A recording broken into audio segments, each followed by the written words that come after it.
few moments later. Hello guys, good morning. সকাল সকাল চলে এসেছি তোমাদের সামনে রান্না পুজোর অনুষ্ঠানের উপলক্ষে। দেখো এইদিকে আমার বাপি স্নান টান করে রেডি হয়ে নিয়েছে ঠাকুরের পুজো দেওয়ার জন্য। ঠাকুরের পুজো বলতে মা মনসাকে আর উনুন পুজো। আর এই যে মালাগুলো পরাচ্ছে শাবলা মালা, এগুলো আমার বাপি নিজে হাতে তৈরি করছে, কারণ এটা সবাই যে যেরম পারে সেরম তৈরি করে। আমার বাপিও পারে, আমিও বানাতে পারি।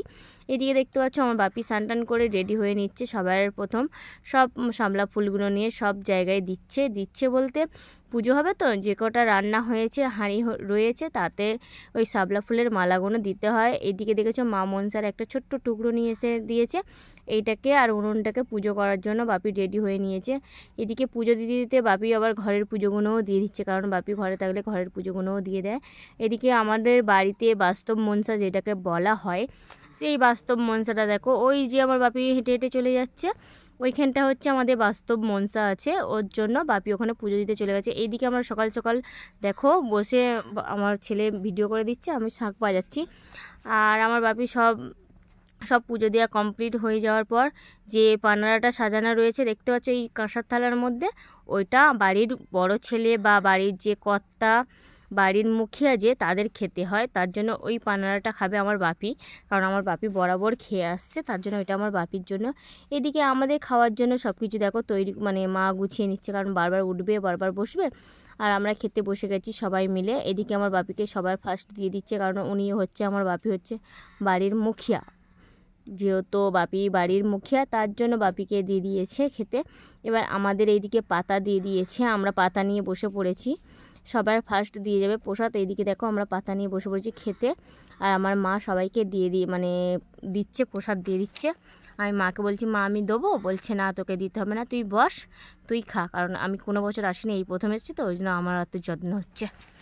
আর এমনি তো আমি অনেক যত্ন এখানে পাই, বাপের বাড়ি আমি এমনিই যত্ন পাই। সবার ফার্স্ট প্রসাদ চলে এলো, দেখো ঠাকুরের প্রসাদ, যে প্রসাদটা পুজো দেওয়া হয়েছে সেটা দেওয়া দিতে শুরু করে দিয়েছে, আমাকে প্রসাদ দিয়ে দিয়েছে। আমি বলছি মা আমাকে আঁক দাও বেশি করে, তার জন্য মা আমাকে আঁক দিয়ে দিচ্ছে। এটা হচ্ছে ভোগের হাঁড়ির ভাত, যেটা মেন পুজোর প্রসাদ, যেটা আমার বাপি বসিয়েছিল, মানে রান্না পুজোর আগের ভিডিওতে ব্লগে দিয়েছি, তোমরা দেখেছো অবশ্যই। এটা তার প্রসাদটা, প্রথমে ওইটাই খেতে হয়। আর কলা পাতার মধ্যে আমি বলেছিলাম মা আমাকে কলা পাতায় দাও, বলছে কলা পাতায় দিলে জলটা গড়িয়ে পড়ে যাবে, কলা পাতায় খেতে পারবি না, তার জন্য সবজি তরকারিগুলো, মাছ ভাজা ফরকারিগুলো সব আমাকে কলা পাতার মধ্যে দিয়েছে। এদিকে আমার পান্তা চলে এসছে, এবার আমি কি দিয়ে খাবো না খাবো খুঁজে পাচ্ছি না, কারণ আমার ভোগের হাঁড়ির ভাত খেতে খুবই ভালো লাগে, কারণ এটা আতর চাল না কি চাল বলে না, ওই চালের হয় বলে আমার খুবই ভালো লাগে, নরম নরম। আর আমি যতবারই পান্তা খাই ততবারই ভোগের হাঁড়ির ভাত খাই, সেটা এখানে কেন আমার মা জানে সেটা, তার জন্য আমাকে সবার ফার্স্ট ভোগের হাঁড়ির ভাত দিয়ে দিয়েছে। সবার ফার্স্ট আমি খেতেও শুরু করে দিয়েছি আলু ভাজা দিয়ে।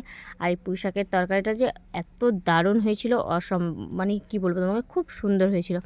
আর রান্না পুজোর খাবার দাবার সুন্দরই হয়, খারাপ হয় না, কেন জানি না, ঠাকুরের বর থাকে, যে কোনো প্রসাদ বলো খুব সুন্দর খেতে লাগে। আর এইদিকে সবাই মিলে খেতে বসে গেছে, আমিও খেতে বসে গেছি।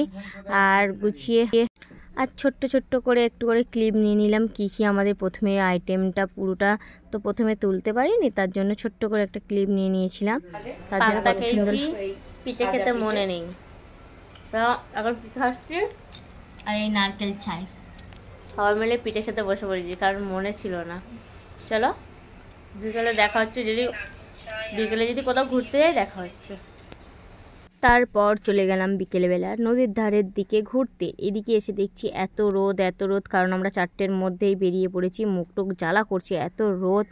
আর এদিকে দেখো এত রোদের মধ্যেও সব লোকজন চলে এসছে, এখন বাজে 4টেও না 3:30 মনে হয় বাজে, কারণ ওরা বাড়ি যায় বলে তাড়াতাড়ি করছে, চলো তাড়াতাড়ি চলে যায়, তারপর ঘুরতে ঘুরতে দেখো আমাদের সন্ধ্যা হয়ে গেছে।